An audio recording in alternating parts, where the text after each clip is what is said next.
Paz Deus, meu nome é Everton. Eu conheci a igreja evangélica através da minha tia. Me convidou para participar de cultos e eu aceitei participar do culto com ela. O que me incomodou foi a sacola, a coleta. Um dia eu estava sentado no canto, eu falei, vou sentar no canto da igreja, né? Porque eu estava desempregado na época, né? Não tinha condições de ajudar na coleta. E eu falei que eu vou sentar no cantinho. Aí eu sentei no cantinho, o irmão veio com a sacolinha da coleta e eu não pude dar a oferta, porque eu estava desempregado. Depois disso, eu saí da igreja, não falei para minha tia, ela me chamou outras vezes, eu falei que não estava afim de ir mais. Aí eu desisti mesmo de ir. O que aconteceu é que eu senti de não ir mais por causa que eu fiquei sem graça, constrangido por causa da coleta. Depois disso, vivi minha vida, casei, não deu certo e continuei minha vida normalmente. Eu conheci minha esposa, indo para o trabalho, a gente pegou amizade, ela disse que era da igreja, eu não gostava de ir para a igreja por causa da pedição de dinheiro. Eu falei meu caso para ela. Continuamos nossa amizade normalmente, pedi namoro, mas eu falei para ela que meu intuito não era só namorar, ter uma coisa séria, um casamento, casar. Eu queria uma coisa a mais. Nos casamos em 2012. Em 2011 nós estávamos namorando. Ficamos um ano juntando dinheiro para o casamento e casamos em 2012. Foram 2 anos difíceis, né? Porque eu tinha um histórico de tomar uma cervejinha, uma cerveja de final de semana. Então, esse foi um dos anos mais pesadinhos da minha vida. Eu também exagerava, né? E a gente discutia muito por causa da bebida, porque ela teve um parente que entrou na bebida e hoje se encontra num estado deplorável, né? Então, ela tinha medo que eu entrasse em outras coisas que não devia. A Águida nunca foi de ficar me pressionando sobre a igreja, ficar me forçando. Ela sempre me deixou liberal. Se for, se quiser ir. Mas ela chegava, contava o testemunho da palavra. Aí um dia eu resolvi ir com ela. Fui com ela, chegando lá, os irmãos no final do culto, um beijo. E ela não falou para mim. E chegou lá, eu congreguei com ela. Gostei do que eu vi. Não fica aquela coleta pedindo. Tinha ela do lado de fora. Então não fica aquela petição, você tem que dar isso, tem que dar aquilo, não. Os irmãos simplesmente falaram no final, irmão, quem puder dar, a caixinha está lá fora, dê o que o seu coração puder dar.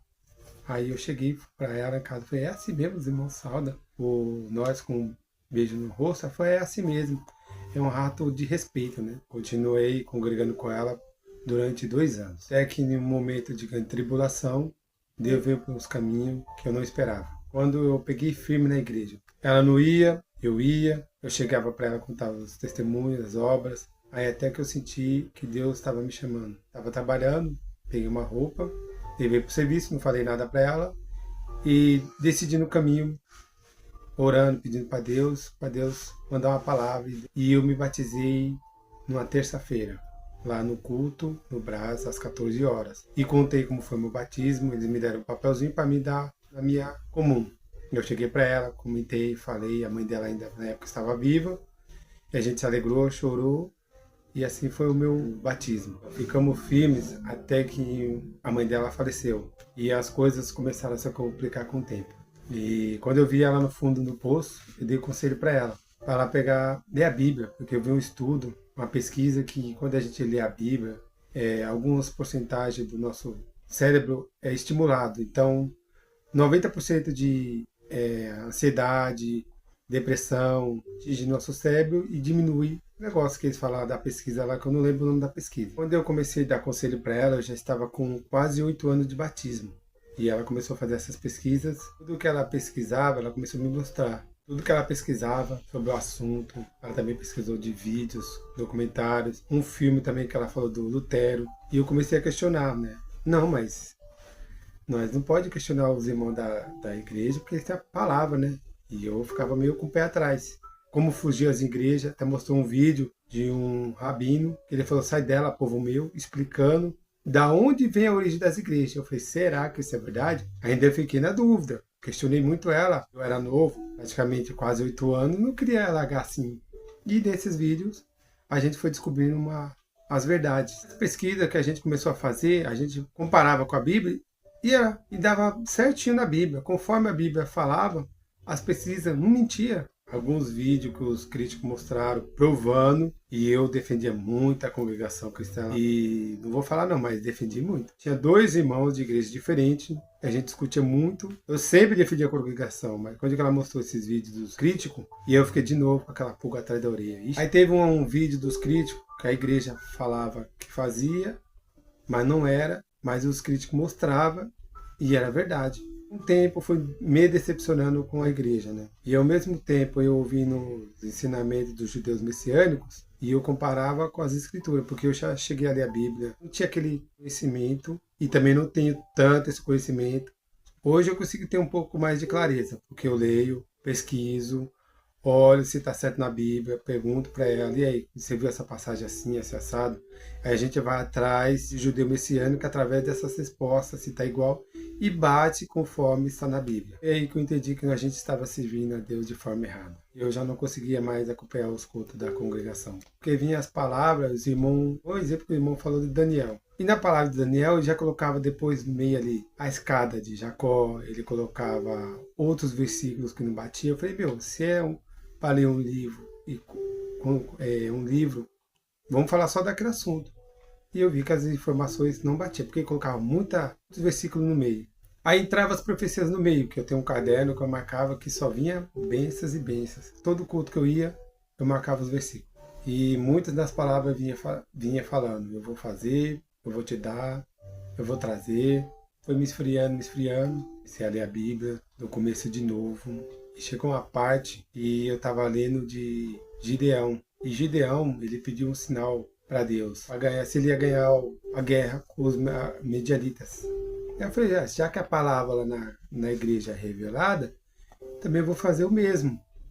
Eu pedi 2 sinais para Deus. Aí eu fui no meu quarto, orei, não falei nada para ela, orei em comunhão. Ó Senhor, se os críticos, esses vídeos, esses depoimentos dessas pessoas estão certas, então eu vou fazer um propósito. Vou pedir 2 sinais para o Senhor. Se o Senhor puder, eu quero esses 2 sinais. O primeiro sinal, qualquer palavra de Apocalipse que vir, eu vou continuar na igreja. Mas se ela não vir...